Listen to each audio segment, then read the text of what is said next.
Cette semaine, j'ai conduit quelque chose qui ressemble pas mal plus à un autobus qu'à une voiture. C'est le Kia Sorento 2024 qui peut véhiculer 6 ou 7 passagers selon sa configuration.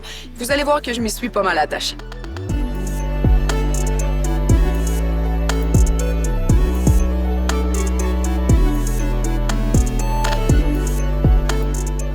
Réglons tout de suite le dossier de la couleur.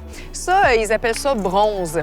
Si ça existe, c'est parce qu'il y a au moins une personne au monde qui trouvait ça beau. Alors, cette personne-là, c'est pas moi. Mais c'est un détail, hein? C'est juste de l'esthétisme et puis elle existe dans d'autres couleurs. Alors, on va se concentrer sur l'intérieur du véhicule. La version que j'ai entre les mains, c'est la version 6 passagers, qui est d'ailleurs celle que je préfère parce qu'au lieu d'avoir une banquette de 3 au milieu, on a 2 sièges capitaines. Alors, c'est plus spacieux un peu et en plus, ça nous permet de circuler dans le véhicule, ce que j'aime bien. Mais qu'on choisisse 6 ou 7 passagers, regardez-moi l'ampleur du coffre. C'est immense, on peut rien demander de mieux que ça. Mais ce que j'ai le plus aimé du Sorento, c'est tout le souci du détail, ce qui en fait vraiment une voiture de luxe.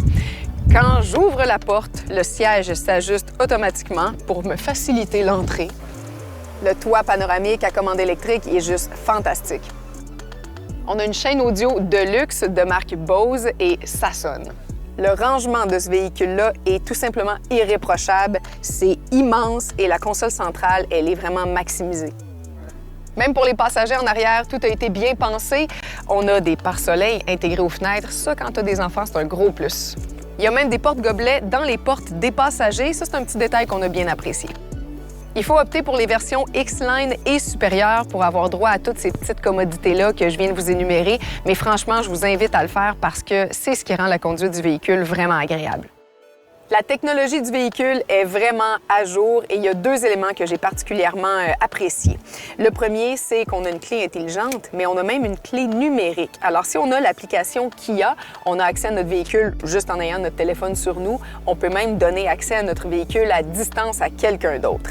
Et l'autre chose que j'ai aimé, c'est que tous les angles de la voiture sont couverts par caméra, mais il y a même une caméra en plongée où on voit tous les angles en même temps. Ça, c'est quand même plus rare qu'on a ça, puis j'ai vraiment aimé ça. Et j'ai un seul petit irritant, c'est le tableau de bord ici, sur lequel on a 2 menus dans le même espace. Alors, il faut toujours alterner d'un menu à l'autre. Je ne peux pas vous dire combien de fois j'ai voulu monter le volume, j'ai monté le chauffage à la place. Ça, c'est un petit peu fatigant. En conclusion, c'est un très gros véhicule qui consomme une moyenne de 15 litres au 100 km. Alors, c'est sûr qu'il faut être une gang là-dedans pour justifier ça. Je vous dirais que les moments où je le conduisais toute seule, j'avais un certain malaise. Mais la seconde qu'on s'y retrouvait en famille, ça prenait tout son sens. Sécurité, confort, luxe, tout est là. J'ai pas le choix de vous le recommander.